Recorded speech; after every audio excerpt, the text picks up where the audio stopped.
there, beautiful people. You're listening to Cast Ripple by Carla Berger from Cape Town, South Africa.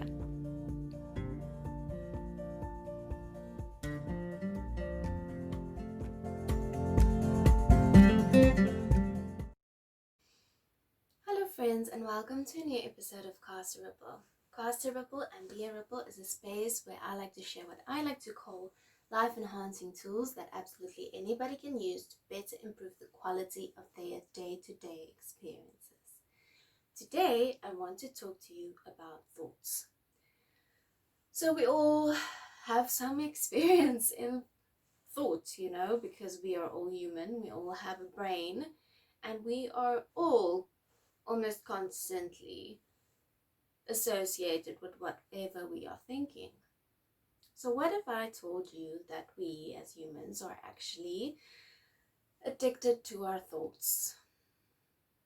Can that resonate with you? Does that make any sense if I tell you that?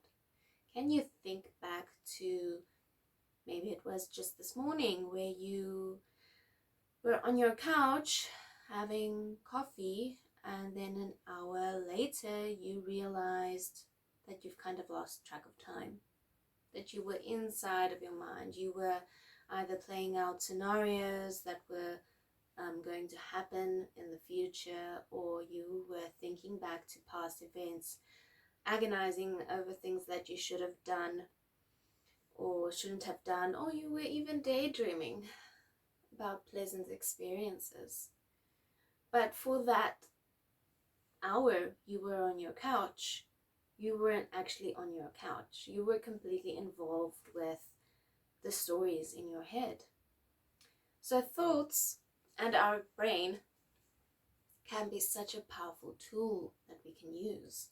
But for almost everyone, I think, at this stage, and if you're not consciously aware of your thoughts and the impact that they have on your life, it is more of an Achilles heel than it is a tool that we can actually use to our positive advantage. So I was actually chatting to a friend just last night about our thoughts and what an impact this has. And she was describing a scenario where she had a decision to make, and while on her way to the decision, she was constantly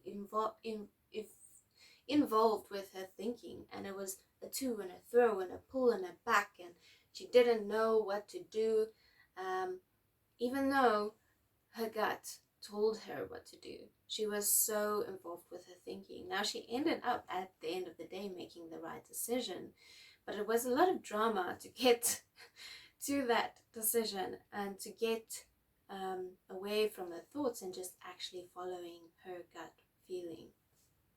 So thoughts can be tricky because there are different kinds of thoughts.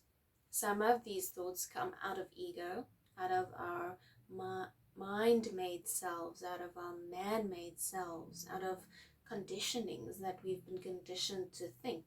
We've all been influenced. Our brain is this amazing, beautiful tool, but it's like a supercomputer in your head, and it loves solving problems. It loves solving problems. So whenever it sees a problem and it sees you stressing about something, it starts computing, right? And it crunches numbers and scenarios, and it's to and a throw and this and that, and it's so confusing because you are involved in all of those steps. You are seeing that happening. You are seeing the brain working through scenarios, going through all of the possibilities, crunching the numbers, and it's exhausting if you're as involved in that as most of us are. So that is the one kind of thought strain that there is this number crunching, problem solving brain of yours. And that is kind of the left side of the brain, the logic side of the brain. But there is other thoughts that come up, and these are more intuitive thoughts. They are more heart-center based thoughts. They're more associated with the right side of the brain, which is the creative side of the brain. So And those are they're not as loud as the supercomputer number crunching part of the brain. They're more peaceful. They're more from a deeper spiritual knowing or gut feeling, right? And they're always kind of there, just below all of this screaming that your brain is doing. There's this constant little thought going through. And it's that one that we are actually supposed to be listening to, that thought.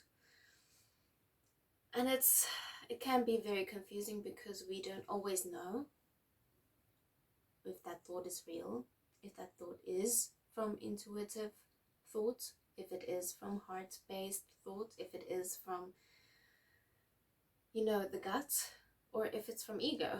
So it takes practice to be able to distinguish between the two. And the most info I can give you is that the one is screaming and the other one is more peaceful. The gut feeling or the heart-based thought is always constant and it's always there. It doesn't waver. It's always peaceful. When you tap into it and you allow yourself to think of that thought, it's peaceful, and there's this deep knowing that that thought is actually truth. That thought is actually your authentic heart desire. And all of this screaming is actually just your brain trying to help you. So the brain means good. It does mean good. But it can get quite carried away, and it takes in all of the other things that we've been conditioned to think, like, what do other people think? How other people would approach the scenario, what you've seen in movies, what you've seen in ads, what you've seen on social media. It number crunches everything, and the ego it's so loud because the ego doesn't like it to be wrong. The ego doesn't like to be disregarded. So those thoughts, that's why those thoughts are so loud. So here is how you take a step back. Okay, before I go on, talking about ego and intuition, go watch these 2 videos of mine. So there's one on ego, yay or nay, and there's one on intuition. So just for a bit of more info on where the thoughts are coming. If I say thoughts are coming from ego, what does that mean? And if I say thoughts are coming from intuition or heart-based space, go check that out. So what do you do when you want to start distinguishing between ego thoughts and intuitive thoughts? The short answer is that you observe them. Right? It's what Eckhart Tolle says in The Power of Now, that you are not your mind. You, the you that you are not your thoughts. We get so involved with what we are thinking that we start to take on thoughts as if they are us. But they're not. Like I mentioned, it's just the supercomputer of yours that is overanalyzing. It's doing its job. But you are thinking or taking on those thoughts as if you are the supercomputer. And you're not. You're something much bigger, something much more vibrant, something much more lighter than those thoughts. Those thoughts have immense power, yes. They have immense power, and I'll speak about that now. But you aren't those thoughts. Like every negative thing that you've ever thought, that doesn't mean it's truth. That doesn't mean it is you. You are the one that's observing the thoughts. And that is beautiful. I love that saying from Eckhart Tolle. You are the observer. You are not the thinker. You are not this thought. You are the one experiencing the thoughts. You are the one observing them. And that is the first step to understanding and starting to distinguish between ego thoughts and intuitive thoughts.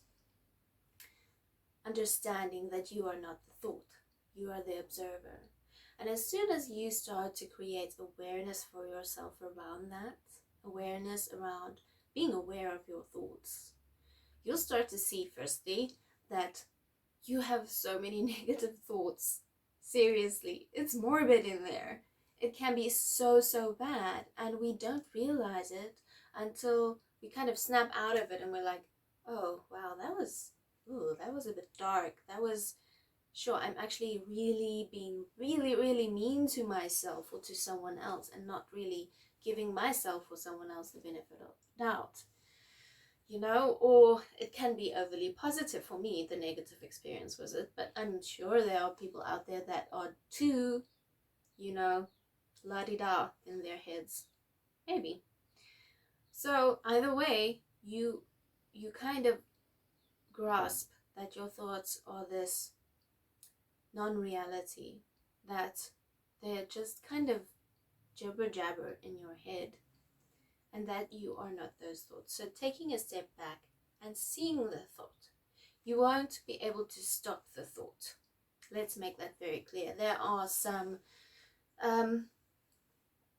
teachings that say that you are able to stop thinking, and from my experience, that is not a reality that I want to even. It's not possible to not think, because your mind will always be thinking. That is what your mind is designed to do. That's what your brain does, right? But what we can do is we can stop identifying with our thoughts. We can stop identifying. So the thought will come, like they say, the cloud. You are the sky and your thoughts are the clouds. So the thought will come and you'll see the thought and it'll be there, but you won't think that you're the cloud. You'll always have the deep understanding that you are the sky. So the thought will come and you'll see it and you'll just kind of let it go. You'll not pull at that thought. You'll not pull on that string and start pulling, and then all of the stuff will come out, and an hour later you are late for your meeting or for your coffee date or whatever. You'll just see it and you'll be like, that's interesting. And maybe the thought will come and you'll see it's interesting and I wonder where that comes from, and you'll dive a bit deeper in that and maybe see that it's from a deeper conditioning from your childhood or something. But that's like shadow work. That's shadow work. We'll do shadow work on another day. But the thoughts, observing them and seeing them for what they are, only thoughts, only clouds in the sky, that is the number one thing that you need to do. And this takes practice, guys. Don't be discouraged. We, like I said, are addicted to our thoughts. So it is literally trying to wean yourself off of thoughts. So it's literally trying to, what do you do when you're addicted to something? You kind of start to wean yourself off of it. So yeah, that's the first one. And then what else do I want to say? Your thoughts are powerful.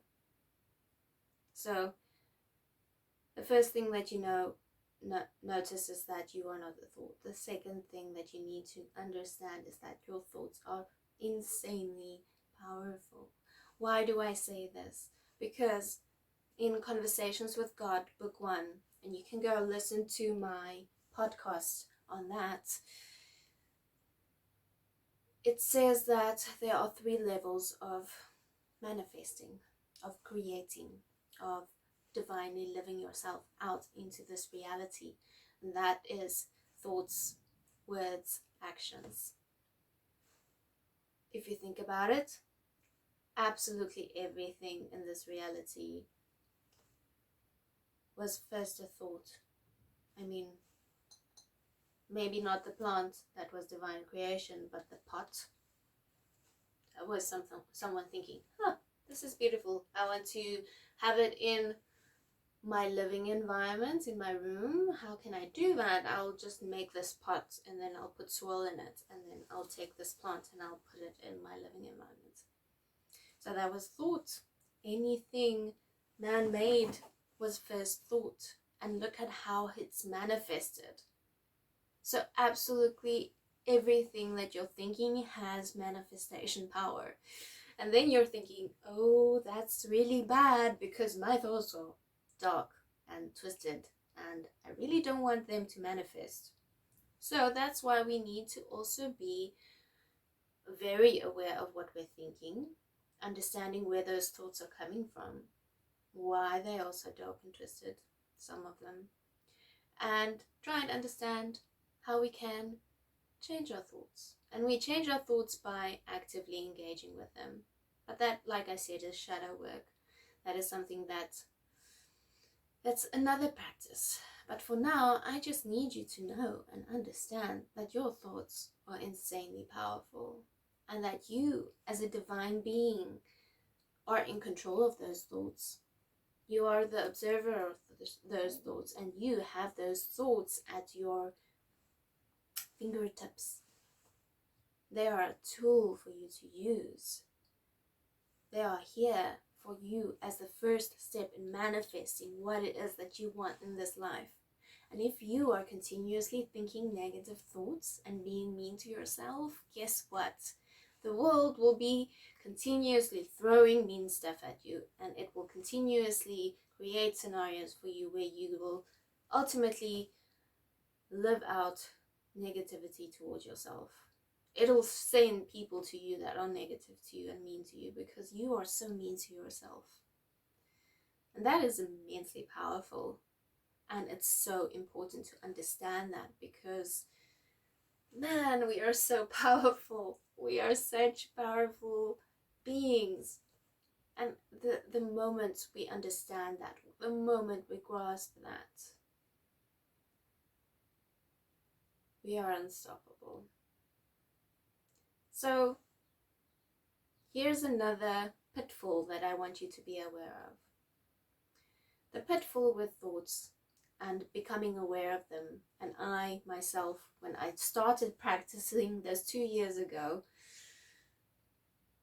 fell in that trap, is you observe the thought and then you're like, oh, that's a negative thought, stop it. Or you're like, oh, that's negative, man, why am I so negative, yeah, I suck. That's just snowballing. So you need to be careful that when you observe your thoughts, you do them on a non-judgmental way, on almost like an experiment. You are the scientist and your thoughts are the formula. You don't want to judge them. They are just there. They are what they are. But why are they what they are? Or observe them as that, that's interesting. I wonder why. Like a scientist would in an experiment, you know? So don't judge your thoughts. Your thoughts are there because of a series of events, because of the way that you've been conditioned, because of your set of environment at that moment. Your thoughts are never something bad. I'm saying negative and positive thoughts just because words are words and there's no other way to be describing them, but your thoughts are what they are because of things. Never judge them. Don't be like, oh, that was a bad thought, stop it. That is stopping that thought. That is judging that thought. Just like, oh, okay, that was an interesting thought. I'll take note of that thought and maybe come to it back in another time where I have space to really delve into that. Okay, so that's it. The first one, observe your thoughts. You are not the thoughts. Second one, your thoughts are immensely powerful. They are the first step in manifesting what you want in this world and this reality. Third one, and it's a bit of a tip rather, is don't judge your thoughts. Just observe them. Just take note of them. Don't document them as good or bad or scold yourself for having those thoughts. They're just thoughts. They're just there because they are. Okay, my loves, that's it for today. Please subscribe to this channel. Follow me on Instagram, b_a_ripple, and check out my website for links to all of my content. I love you guys. See you guys again in a week's time. All my love. Bye.